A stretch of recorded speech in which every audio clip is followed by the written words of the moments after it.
What's up, motorcycle friends? Quick video comparing the VENOM, the GPV-1, versus the Kyosho Hang-On Racer. You can see they're pretty similar sized.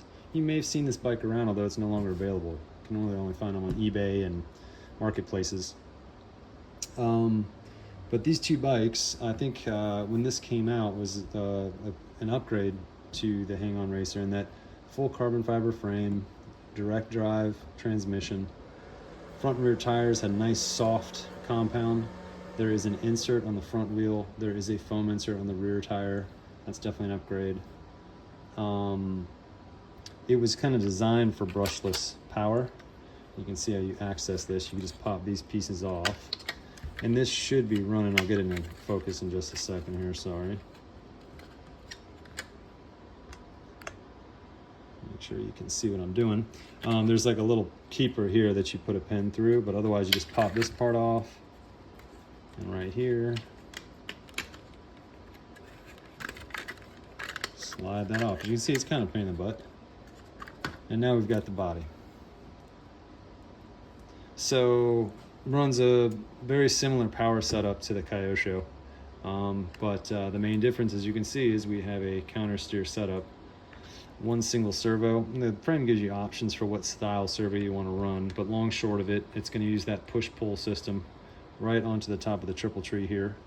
And when you want to go left, it's going to turn the wheel right and vice versa.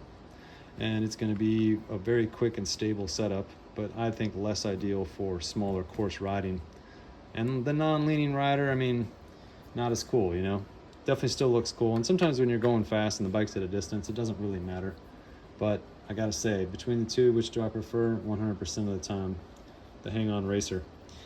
One thing I think is a faulty part of the design for this bike as well, although you can, of course, set this up so it's not, is that when this guy's mounted, these little handlebars can potentially interfere with the movement of this front wheel. So you just get a out-of-nowhere crash.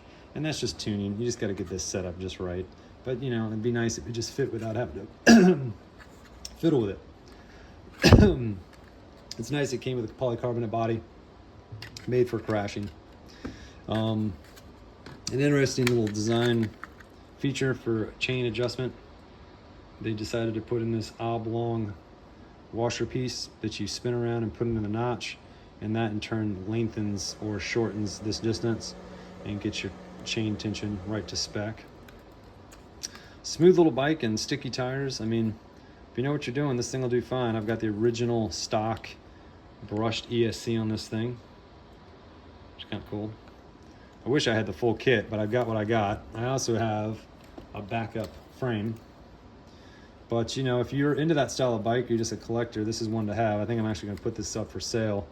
If I didn't mention it, 10th scale, oil-filled rear shock, oil-filled front shock, much smoother action than your stock setup from the Kyosho, but of course you can get upgrades which really make this thing just as fast.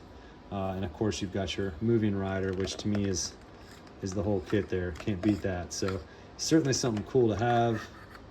But if you're out looking for this, I think it's for experts only and for the diehards only, this kit. The VENOM GPV-1.